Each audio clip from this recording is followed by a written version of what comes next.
Welcome to the second lecture on Chapter 11. And in this lecture, I'm going to be discussing how we compare two population means when we have independent samples. So let's consider an example. From a very young age, shoes for boys tend to be wider than shoes for girls. Is this because boys have wider feet, or because it is assumed that girls, even in elementary school, are willing to sacrifice comfort for fashion? To assess the former, a statistician measures kids' feet. So here's our question. Do boys have wider feet than girls? And we have a theory. The theory is that boys have wider feet than girls. And in order to test this statistically, this theory, we need to formulate a statistical hypothesis. So as always, the theory goes in the alternate hypothesis. And then what would be true if that theory were not true, or what we might call the null theory, goes into the null hypothesis. So here we have the null hypothesis, which says the average width of boys' feet is the same as the average width of girls' feet. And in the alternate, we have the average width of boys' feet is larger than the average width of girls' feet. And that's our theory. Now all we need is a p-value.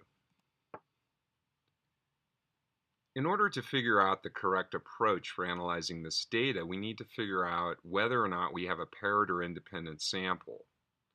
So what we do is we look at the sampling design.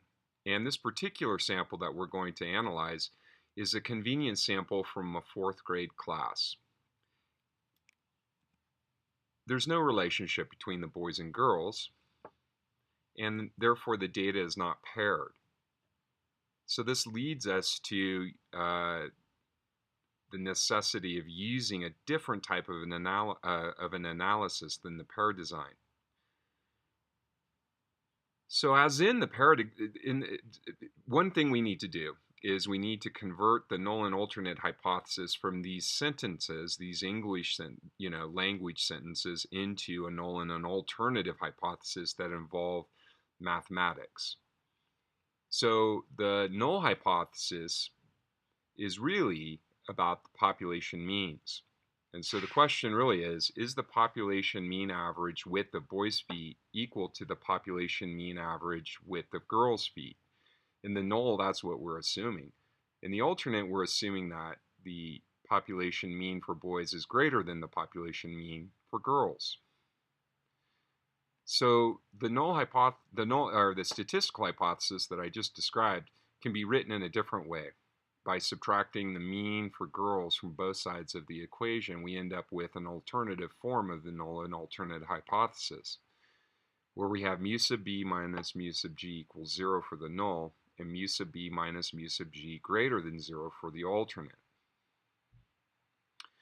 We have to keep in mind, statistical hypotheses are about the population, but our decision must be based on data. Now, if it were possible to measure every single boy and girl on the earth, I guess, then perhaps we could know the truth, but that's not realistic.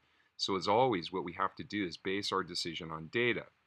So notice the sample means can also be thought of in the same way as the population means. In other words, the idea that the sample average mean for boys equals the sample average mean for girls also means that the difference in those means would be 0. And again, that would be the sample mean version of the null hypothesis. So here's the key question. Is the difference between the sample means statistically significantly greater than 0? So let's take a look at some data. So we have 20 boys, 19 girls. The width of their feet has been measured, and we have sample means for each. And we also have the sample standard deviation. So when we calculate this difference in sample means, we get 0.406. So the difference is greater than 0. So I guess we should just reject the null hypothesis, right? Here's a common misconception. just because there's a difference in sample means does not automatically mean that the difference is significant. It could be the result of random variation in the sample. Even if the population means are actually exactly the same, we should expect that the sample means show a difference regardless.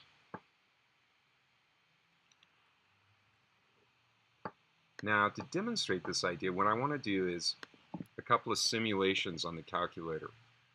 And so remember that we can collect random samples from a known normal distribution. In other words, I'm going to go to the random norm command, and I'm going to request that the calculator sample from a population with a mean of 10 and a standard deviation of, say, 2. And I'm just making this up. And suppose we take 20 samples. And at the same time, what I'm going to do is I'm going to embed this whole thing. Well, actually, let me do this first. So I'll press enter. And so what I have here is I've collected a set of 20 random numbers from this normal distribution.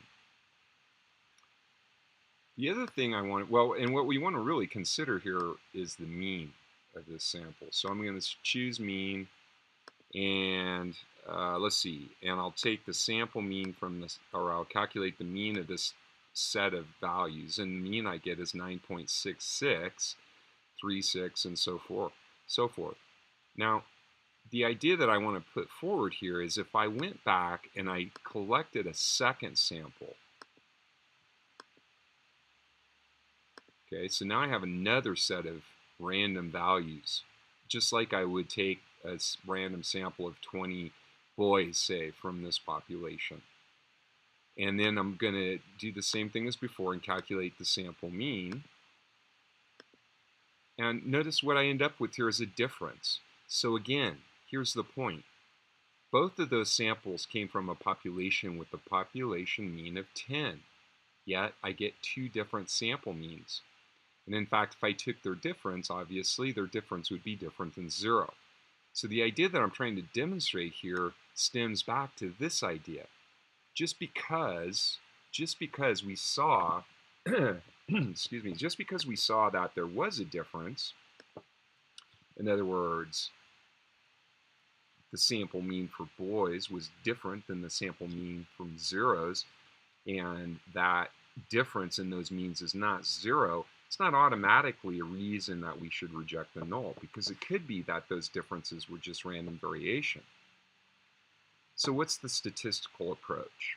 Well, what we have to do is understand what the variable is, and then know what the variable's distribution is. So the sample mean for boys is a variable. Each sample of 20 different boys would yield a different sample mean. Same thing with the sample mean for girls. Since x bar sub b and x bar sub g are both variables, the quantity x bar sub b minus x bar sub g is also a variable. So the key question here is, what is the distribution for this variable?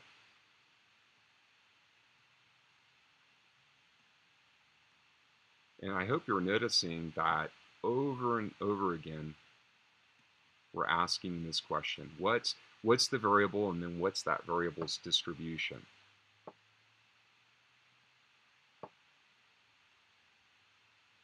If you're thinking, wow, that looks complicated, I guess I'd have to agree. So let's talk about this a little bit, this slide. And this is right out of the textbook.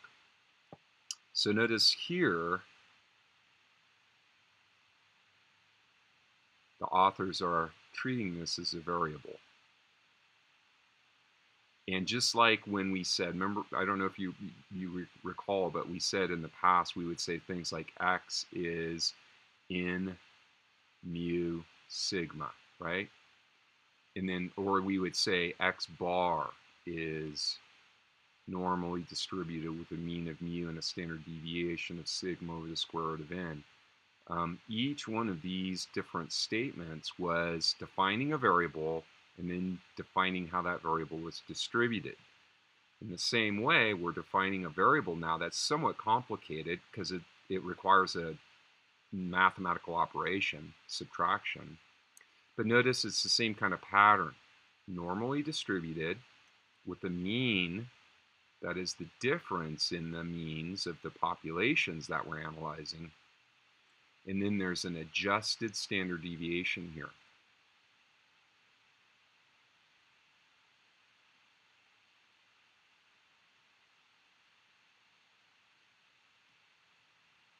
Just like before.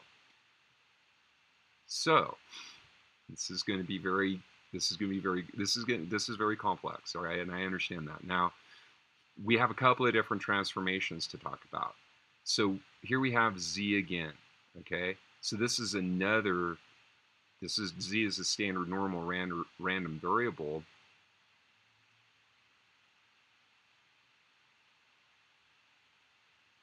So this is another standard normal.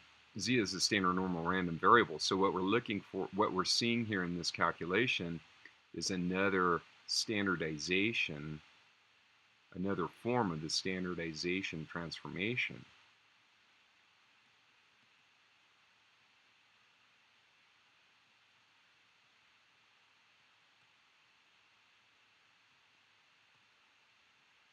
And again, we have an estimate for the population means minus the hypothesized population means relative to a measure of variability. And since the transformation sends us to the standard normal random variable, we know z always has the same distribution, which is normal with a mean of 0 and standard deviation 1. Now there's an interesting subtlety in the notation here, okay? Notice that every other one of these symbols, like x bar 1, x bar 2, mu1, mu2, n1, n2, and so forth, all have a subscript indicating there's two different values, except sigma.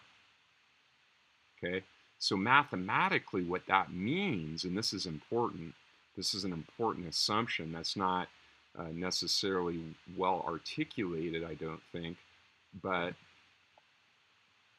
write this down on a clean slate here.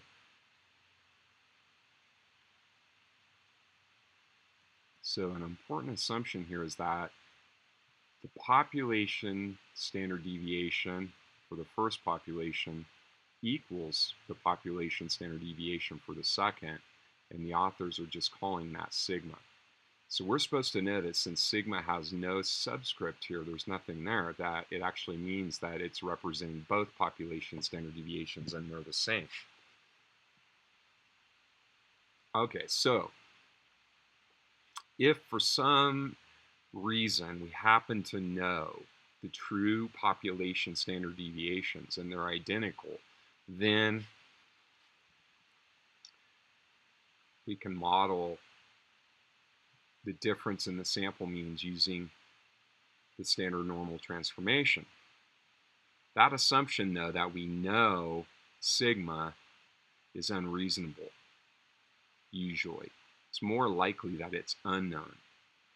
So when sigma is unknown, then we have to figure out a way of estimating the standard deviation. And here's the catch, okay? There are two different standard deviations. So somehow we have to think about, we have to come up with a method to combine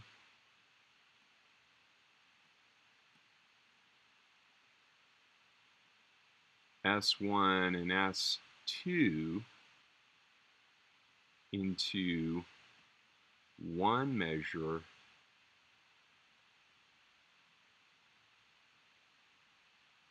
for the difference in the means. So this is very complicated. So the simplest way to combine the standard deviations together is to do something called pooling. So S sub p, the p here stands for pooled. And this is a term that we're going to come back to later. Essentially what this represents is a weighted average of the standard deviations.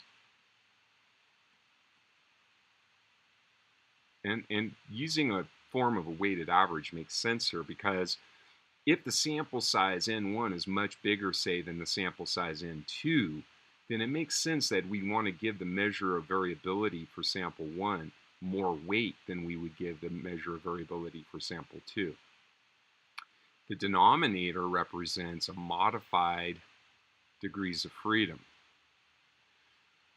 So we're losing, instead of 1 degree of freedom, we're using 2. And what's actually happening is it's similar to the t-statistic from before, the t-distribution from before, except now we have 2 different sample sizes to deal with.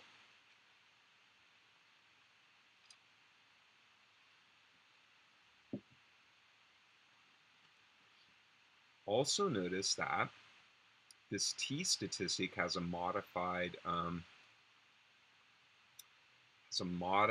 version here. Well, actually, instead of mu1 minus mu2, there's a 0, and that's because typically the null hypothesis is going to be that those population means are equal, which means their difference would be 0. So here's the situation, okay? Here we have the t-statistic, the formula for calculating the t-statistic, and then the distribution we should use to calculate proportions or probabilities. So back to the question, is the difference statistically significant? The answer generally depends on how much variability there is in the population. Therefore, measuring variation is necessary to determine significance. So the general idea here for our test statistic is that we have what we call a point estimate, we have a null value, and then we have, in the denominator, we have a measure of variability.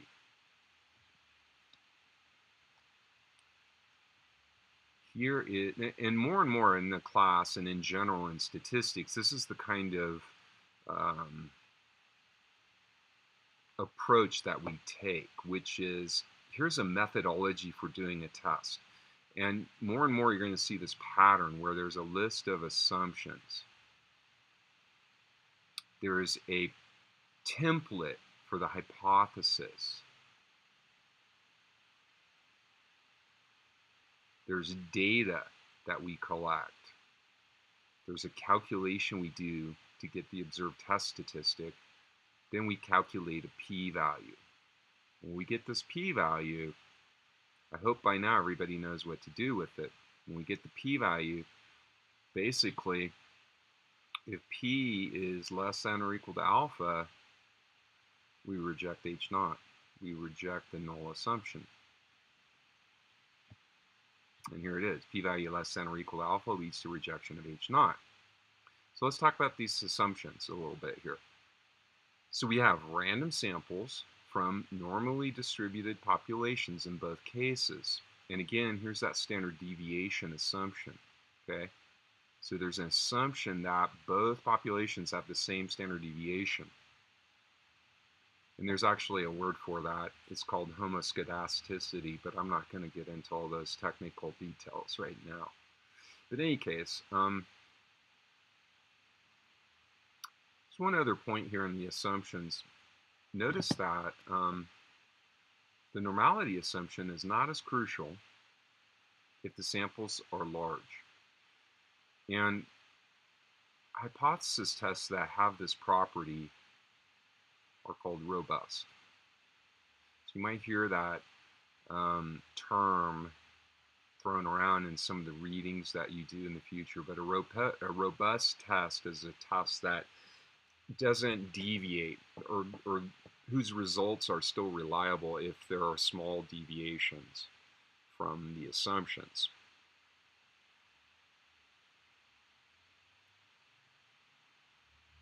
So let's take a look. Let's go back to this foot width problem and do some of the analysis now. So the first thing we have to do is calculate the value of the test statistic.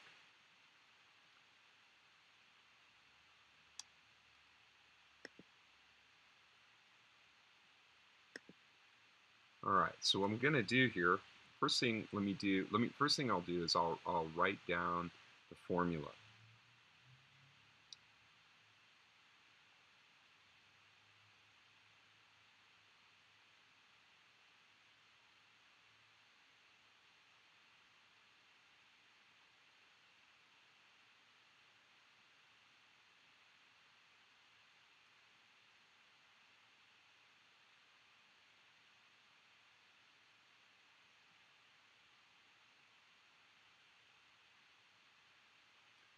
And of course, this particular version of the formula can be simplified because the null hypothesis says that the population means are equal, which means the difference would be 0.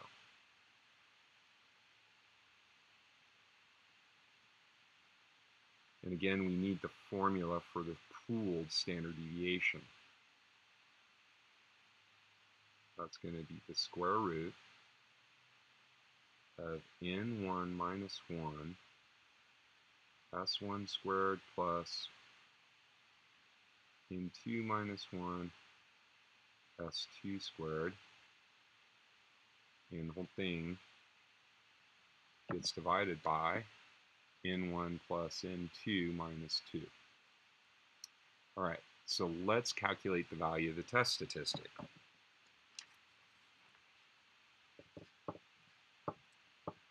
Start off by calculating the pooled standard deviation. So the sample size for the first population is 20. The standard deviation is 0.4518 plus 19 minus 1 times 0.4936 squared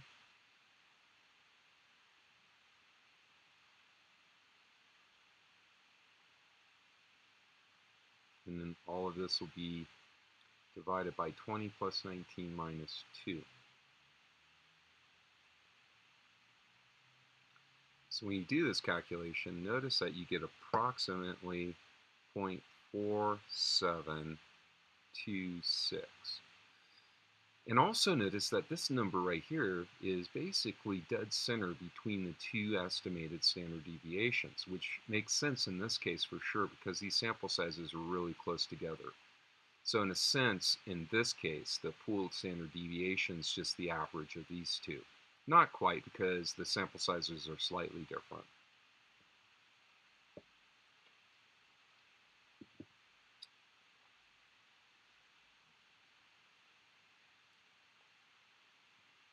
So the t-test statistic is going to equal the difference in means, which is 0.409, difference in sample means, or 0.406,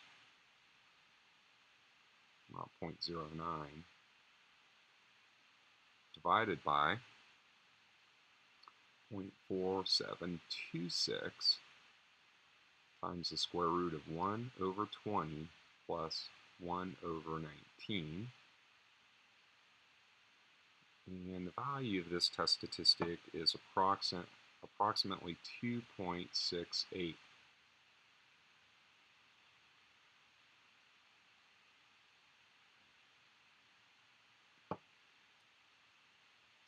So the next step to calculate the p-value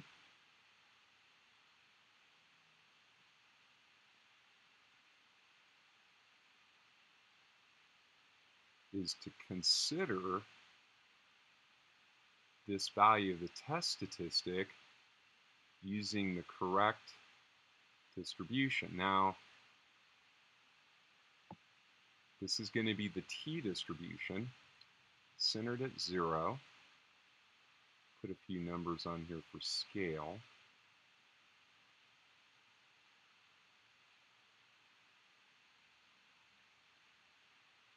And specifically, this is the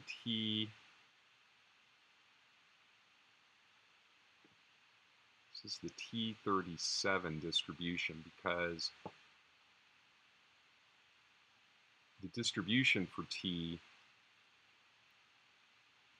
has the following degrees of freedom. It's n1 plus n2 minus 2. So this would be 20 plus 19 minus 2, which is 37.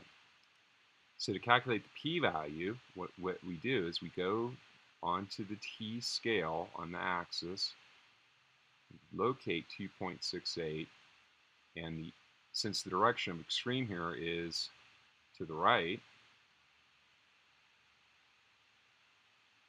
we would shade this tail on the right-hand side.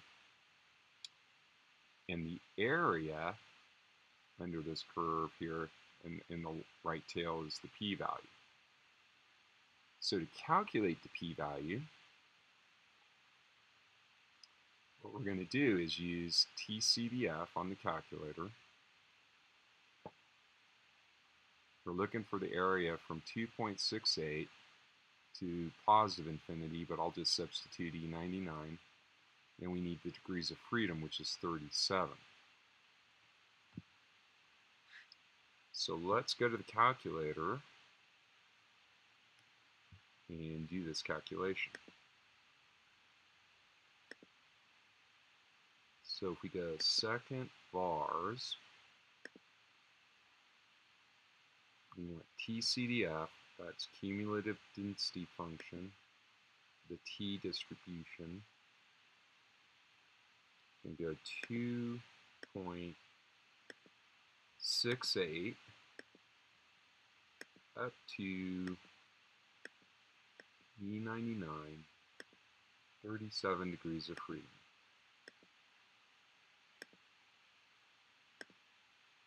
And the p-value we're getting is about 0.055.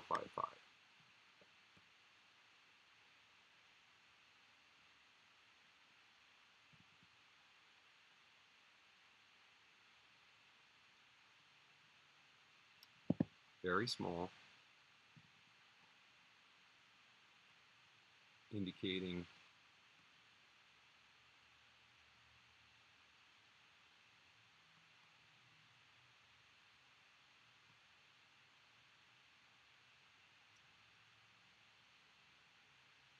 we should reject H0. All right, so that was quite a bit of calculation. That was quite a bit of work. Turns out, like most statistical hypothesis testing techniques, this is also built into the calculator, this particular test. So let's go to the calculator now, and I'll show you how to do the same exact thing using the built-in test on the calculator. So what we're going to do is go to Stat, then go to Tests. The test that we want to use here is a two-sample t-test, choice number 4. And in this example, we don't have the data, we have the statistics. So I'm going to choose the statistics option, and I'll enter the sample means. First one is 9.19. 0. I don't really need the 0, but I'll put it anyway. 0.4518. First sample size is 20. X sub 2, X bar, or the second sample mean is 8.784. Second standard deviation is 0.4936. And corresponding sample size is 19. Alternate hypothesis. mu1 greater than mu2. Boys' foot width larger than girls' foot width. Pool. Now, there's two options for pooling, yes or no. Next lecture, part 3, I'll talk about this idea with pooling. But for now, this is congruent with our textbook's approach. we'll just pool. And that's how I did the calculation before. Now, once I've entered all of this, all I need to do is choose Calculate, and notice that all of the values that I calculated by hand are reproduced here on the calculator. We get the t-statistic, we get the p-value, degrees of freedom, all of that stuff. And again, like I said, it's very much the convention now in statistics to rely on these electronic hypothesis testing methods. And so what's really critically important for us as statisticians now is to understand what the assumptions are and to understand how to interpret the numbers that we get. In other words, the key number to interpret here is the p-value. And you might notice there's a slight difference between this p-value and the one I got. I'm off by 1,000, or what is that? 10,000th, I guess. And that's because, what do I have there? That's tenths, hundreds, thousandths, 10,000ths. And that's just round off error. It's because the t-statistics being used here has a way more decimal places of accuracy. Nonetheless, close enough. So the conclusion here is that we've got statistical evidence that boys' feet are wider than girls' feet based on this sample. The sample is statistically significant. All right, let's take a look at another example. So in this example, we have an experiment. An experiment was conducted to compare the mean number of tapeworms in the stomachs of sheep that have been treated for worms against the mean number in those untreated. A sample of 14 worm-infected lambs was randomly divided into two groups. 7 were injected with the drug, and the remainder were left untreated. After a 6-month period, the lambs were slaughtered, and the following counts were recorded. So the first question we have to answer is whether or not we have a paired sample or we have an independent sample. And I think the key here is this reality that the lambs are being slaughtered to count the worms. So there's really no way to do it before and after type of experimental design here. So this is definitely going to be an independent design. So in this example, first thing I want to do is enter the data into the calculator.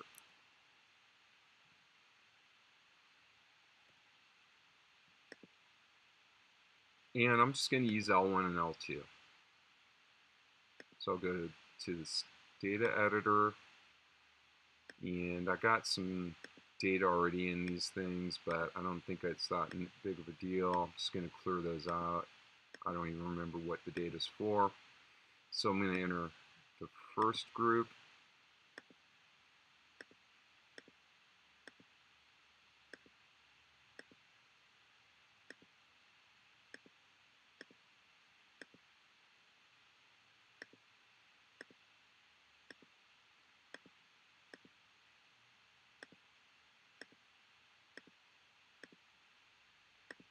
And I'll enter the second group.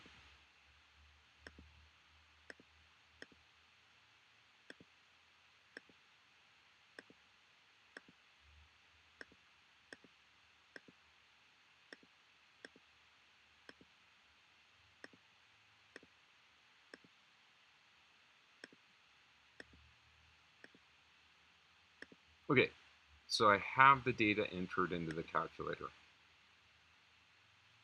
So let's talk about the theory for a minute. Theory is drug-tested sheep have less worms. So in the alternate, we have the drug reduces number of worms, which means that there should be. So this is a little tricky. We always have to think about this alternate here and the way the inequality goes. So sometimes it's useful to make a little note to yourself over here about the theory.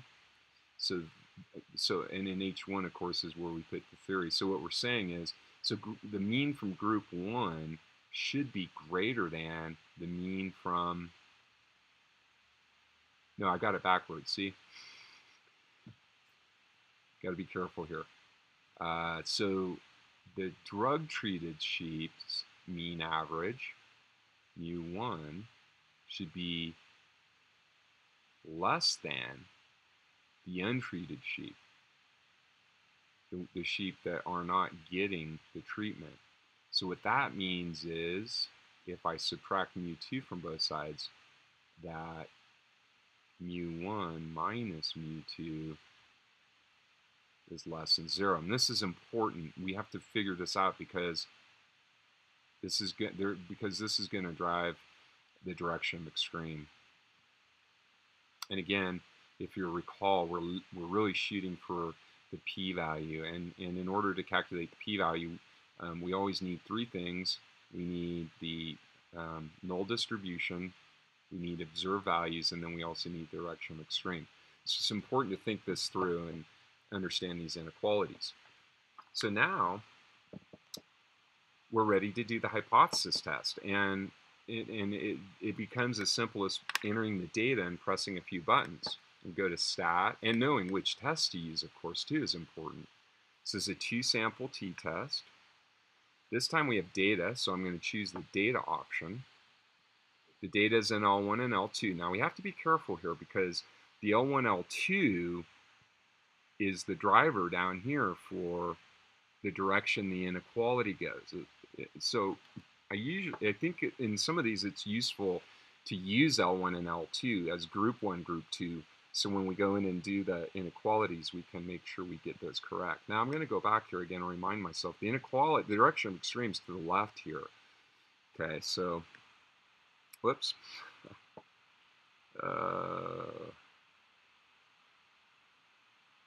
Hit the wrong button.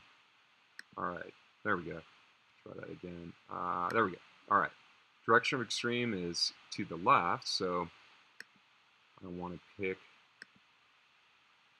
that particular version of the alternate. And let's see, then we're going to pool again in this situation, so I'm going to calculate, and notice there's a p-value. So in this example, the p-value is about 8%.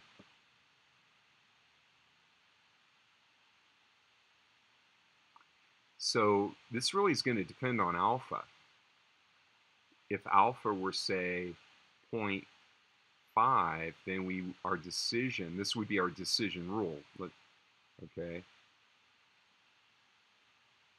The decision rule would be based on the alpha level. In other words, decision rule would be to reject if p less than or equal to alpha. So in this case, p would be greater than alpha. We couldn't reject.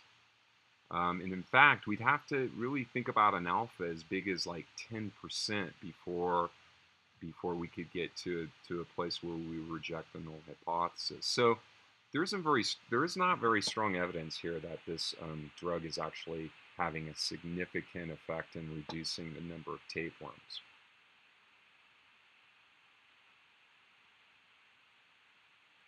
All right, so getting back to this idea of the pooled standard deviation. When we're looking at these types of hypotheses, one way to think about it, and I just noticed a typo right here, should be h sub 1, is how do we get this p-value? Well, one of the key questions here is whether or not we're going to pool the standard deviations. When I go back and I look at this particular example with these sheep, okay, with this treated sheep, one thing we can do, I'm going to take you through the steps on how to draw these graphs. So basically what I have here are side-by-side box plots. And so what I've done is I've configured the calculator. Okay, I've got the data in the calculator already in L1 and L2. So the box plot's what I want to draw, and I've done the same thing for plot 1 as for plot 2. So notice again I have the box plot selected here, the plot's turned on. So since I have two plots turned on, Zoom 9 is a good choice. What it's going to do is give me a reasonable window for the graph. And basically what I've done is just cut and paste this graph over here. Now, what we want to look at here is how is the spread. Because one of the key questions that we have when we're trying to decide whether or not we're going to pool is whether or not the population standard deviations are the same. So what I'm really looking at with these box and whisker plots is how much spread there is between these two distributions. That's one way to think about whether or not it's reasonable to pool. Remember, we're going to pool if sigma 1 equals sigma 2. Those are the conditions where we pool. Now, I wanted to mention another hypothesis test. There's a hypothesis test that we call, I'm kind of flipping around here, but there's a hypothesis test that we use to test the null hypothesis that the population standard deviations are the same versus population standard deviations being different. Now, this particular test in this context is used a little bit differently than what we're used to. Because basically what we do in statistics, and this is very congruent with the authors of the textbook, we assume that these are equal until we have evidence that indicates that assumption is not reasonable. Turns out there's a test built into the calculator, okay? And it's called the two-sample f-test.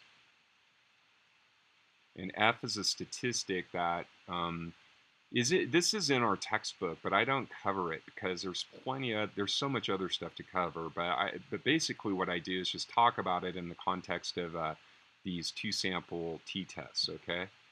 And so what we're going to do is take a look. I'm just going to go to the calculator again, and I'm going to show you how to do this test. And if you go to Stat and you go to Tests and you look around here a little bit, what you'll find is a two-sample f-test. And what this test does is it compares the sample standard deviations and tries to determine or uses a statistical, and basically it's like all the other types of tests. There's a variable with the distribution. It's called the f-statistic or the f-variable. In any case, I'm not going to dwell on that. I just want you to know this exists. So basically, I'm not interested in which one maybe is bigger than the other. I'm just interested in knowing if there's significant evidence that they're not equal. So basically, all I did is I'm just going to run this test to see if it's reasonable, if we should be rejecting the null that the standard deviations are equal. So when I run the test, I end up with a p-value that's about 92%. So the p-value of about 0.92 would imply for sure that we would not reject H0.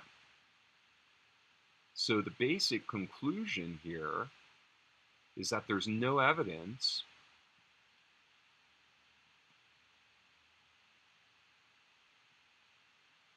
that sigma 1 is not equal to sigma 2. Therefore, we're going to continue to assume that these population standard deviations are equal. And what this is basically telling us is that we should pool the standard deviations. And again, as a practical matter, what that means is when we go and do the two-sample t-test, when we get the option of pool yes or no, we choose yes. All right, well, that's part 2 for Chapter 11, so I'll see you next time.